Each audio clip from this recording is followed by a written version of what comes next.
మీ అందరికీ నా వందనాలు. దేవుడు ఇతరులకి పెట్టేవారిని, ఇతరులకి సహాయం చేసేవారిని దేవుడు ఆస్వాదించేవాడిగా ఉంటాడు, వారిని దీవించేవాడిగా ఉంటాడు. మనకు ఇతరులకి సహాయం చేసే మనసు మనకు ఉండాలి అని చెప్తాడు దేవుడు.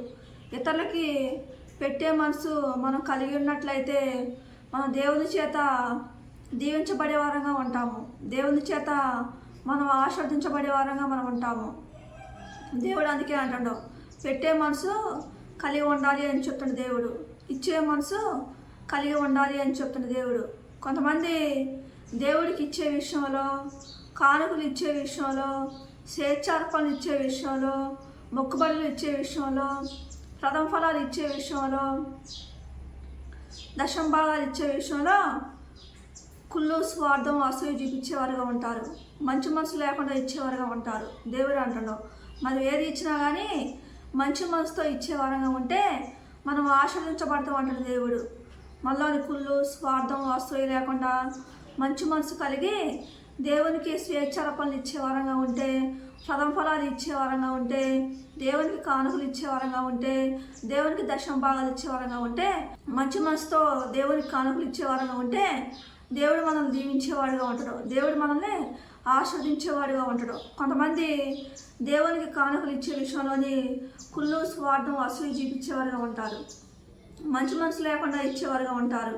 మొక్కుబడులు కానీ, ప్రథమ ఫలాలు కానీ, స్వేచ్ఛార్పణలు కానీ, దశమ భాగాలు కానీ, దేవునికి కానుకలు ఇచ్చే విషయంలో మంచి మనసు లేకుండా ఇచ్చేవారుగా ఉంటారు. దేవునికి కానుకలు ఇవ్వటం వల్ల మనకేం వచ్చింది అనేవారుగా ఉంటారు. దేవుడు అంటాడు, ఆ మనసు మంచిది కాదు అంటాడు దేవుడు. దేవుడు ఇచ్చేవారిని దేవుడు ఆస్వాదించేవాడిగా ఉంటాడు, దేవుడు పెట్టేవారిని దేవుడు ఆస్వాదించేవాడిగా ఉంటాడు. మంచి మనసుతో మనం ఇవ్వటం వల్ల మనం ఆస్వాదించబడే వారంగా ఉంటాం, మంచి మనసుతో ఇవ్వటం వల్ల మనం దీవించబడే వారంగా ఉంటాం. కయ్యూను దేవుడికి ఇచ్చే విషయంలో కుళ్ళు, స్వార్థం, అసూయ కలిగి మంచి మనసు లేకుండా దేవునికి కానుకలు ఇవ్వటం వల్ల, మంచి మనసు లేకుండా దేవునికి కానుకలు ఇవ్వటం వల్ల దేవుని ఆశీర్వాదాలు, దేవుని మేలు కోల్పోయేవాడు కాబట్టి కయ్యూను. హేబేలు మాత్రం మనసులో కుళ్ళు, స్వార్థం, అసూయ లేకుండా మంచి మనసు కలిగి దేవునికి కానుకలు ఇవ్వటం వల్ల హేబేలు దేవుని చేత ఆశీర్వదించబడ్డాం. అందుకే మనం కానుకలు ఇచ్చే విషయంలో మంచి మనసు కలిగి దేవునికి మనం ఇచ్చే వారంగా ఉంటే మనం ఆస్వాదించబడే వారంగా ఉంటామని చెప్తున్న దేవుడు.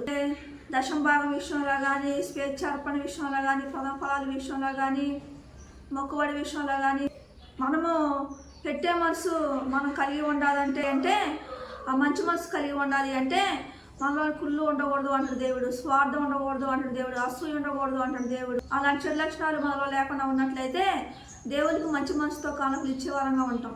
దేవుని ఆత్మ కలిగిన వారు, దేవుని పరిశుద్ధాత్మ కలిగిన వారు, దేవుని జ్ఞానం కలిగిన వారు మంచి మనసుతోని దేవునికి కానుకలు ఇచ్చేవారుగా ఉంటారు. కుళ్ళు, స్వార్థం, అసూయ లేకుండా, కక్షలు లేకుండా మంచి మనసుతోని కానుకలు ఇచ్చేవారుగా ఉంటారు. అలాంటి వారు దేవుని చేత ఆస్వాదించబడేవారుగా ఉంటారు. దేవుడు పెట్టేవారిని, దేవుడు ఇతరులకి సహాయం చేసేవారిని, కుటుంబ సభ్యులను పోషించేవారిని, బంధువులు, స్నేహితులు, ఇరుగు పొరుగు వారి ఇంటికి వచ్చినప్పుడు వారిని మంచి మనసుతో చూసుకునేవారిని దేవుడు వారిని ఆస్వాదించేవాడిగా ఉంటాడు, దేవుడు వారికి మేలు చేసేవాడిగా ఉంటాడు.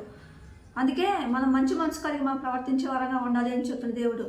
కుటుంబ సభ్యులని మంచి మనసుతో మనం పోషించుకోవాలి అంటే, బంధువులు, స్నేహితులు, ఇరుగు పొరుగు వారు మన ఇంటికి వచ్చినప్పుడు వారిని మంచిగా చూసుకోవాలి అంటే మనలోని కుళ్ళు ఉండకూడదు అంటాడు దేవుడు. స్వార్థం, అసూయ, కక్షలో, కోపం, స్వప్రయోజనాన్ని విచారించుకోవటం, అపకారాన్ని మనసులో ఉంచుకోవటం, ఇలాంటి చెడు లక్షణాలు మనలోనే ఉండకూడదు అంటాడు దేవుడు.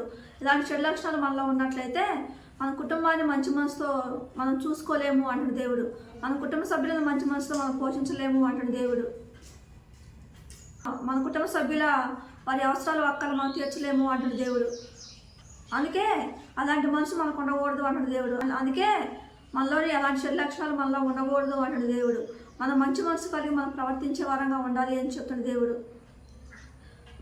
మనలోని కుళ్ళు, స్వార్థం, అసూయ, కక్షలో, కోపం, స్వప్రయోజనాన్ని విచారించుకోవటం, అపకారాన్ని మనసులో ఉంచుకోవటం, భేదాభిప్రాయాలు ఉంచుకోవటం, కక్షలు తీర్చుకునే మనసు మనలో ఉన్నట్లయితే మన కుటుంబ సభ్యులను మంచి మనసుతో మనం పోషించలేము అంటాడు దేవుడు. కుటుంబ సభ్యుల అవసరాలు, అక్కలు మనం తీర్చలేము అంటాడు దేవుడు. కుటుంబ సభ్యులను మంచి మనసుతో చూసుకోలేము అంటాడు దేవుడు. అందుకే దేవుడు అలాంటి చెడు లక్షణాలు ఉండకూడదు అంటాడు దేవుడు. అలాంటి చెడు లక్షణాలు ఉన్నట్లయితే మన దేవుని మేలు దేవుని ఆశీర్వాదాలు మనం కోల్పోయే వారంగా ఉంటాం. అలాంటి చెడు లక్షణాలు మనలో ఉన్నట్లయితే మన ఆత్మీయ జీవితం పాడైపోద్ది అంటాడు దేవుడు.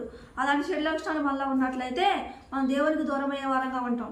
అలాంటి చెడు లక్షణాలు మనలో ఉన్నట్లయితే ఆ మనసు మంచిది కాదు అంటాడు దేవుడు. మనం మంచి మనసు కలిగి మనం ప్రవర్తించే వారంగా ఉండాలి అని చెప్తున్న దేవుడు. దేవుడు కుటుంబాన్ని ప్రేమించే వారిని పోషించే వారిని, దేవుడు వారిని ఆస్వాదించేవాడిగా ఉంటాడు. దేవుడు వారికి మేలు చేసేవాడిగా ఉంటాడు. మనము మన కుటుంబ సభ్యులను ప్రేమించాలి అంటే, మన బంధువులను, మన స్నేహితులను, మన ఇరుగు పొరుగు వారిని ప్రేమించాలి అంటే మనం మంచి మనసు ఉండాలి అని చెప్తున్న దేవుడు. మనకి మంచి మనసు ఉండాలి అని చెప్తున్న దేవుడు. మనలోని కుళ్ళు, స్వార్థం, అసూయ, కక్షలు, కోపాలు, పగలు, ద్వేషాలు, విమతలు, భేదాభిప్రాయాలు లేనప్పుడు మన కుటుంబ సభ్యులను మంచి మనసుతో మనం ప్రేమించే వారంగా ఉంటాం. బంధువులను, స్నేహితులను, ఇరుగు పొరుగు వారిని మంచి మనసుతో మనం ప్రేమించే వారంగా ఉంటామని చెప్తున్న దేవుడు. మనలోని కుళ్ళు, స్వార్థం, అసూయ, కక్షలు, కోపం, పగలు, గర్వం, అహంకారం ఉన్నప్పుడు, విమతలు, భేదాభిప్రాయాలు మనలో ఉన్నప్పుడు, సప్రయోజనాన్ని విసరించుకునే మనసు మనలో ఉన్నప్పుడు, అపకారాన్ని మనసులో ఉంచుకునే మనసు మనలో ఉన్నప్పుడు మన కుటుంబ సభ్యులను మంచి మనసుతో మనం ప్రేమించలేము. మన బంధువులను, స్నేహితులు, ఇరుగు పొరుగు వారిని ప్రేమించలేము అంటున్న దేవుడు. అందుకే మనం మంచి మనసు కలిగి మనం ప్రవర్తించే వారంగా ఉండాలి అని చెప్తున్న దేవుడు. మనము మన కుటుంబ సభ్యులను మంచి మనసుతో మనం పోషించుకునే వారంగా ఉండాలి అని చెప్తున్న దేవుడు. మన బంధువులు, స్నేహితులను మంచి మనసుతో వారు వచ్చినప్పుడు మంచిగా వారిని చూసుకునే వారంగా ఉండాలి అని చెప్తున్న దేవుడు. మన కుటుంబ సభ్యుల అవసరాలు, అక్కలు మనం తీర్చే వారంగా ఉండాలి అంటే మనలోనే కుళ్ళు, స్వార్థం, అసూయ, కక్షలు, కోపం, పొగరు, గర్వం, అహంకారం మనలో ఉండకూడదు అంటున్న దేవుడు. భేదాభిప్రాయాలు ఉండకూడదు అంటున్న దేవుడు. భేదాభిప్రాయాలు, విమతలు, సప్రయోజనాన్ని విసరించుకోవటం, అపకారం మనసులో ఉంచుకోవటం, ఇలాంటి చెడు లక్షణాలు ఉండకూడదు అంటున్న దేవుడు. దేవుడి కొద్ది మాటలు దీవించిన గాక. ఆమేన్.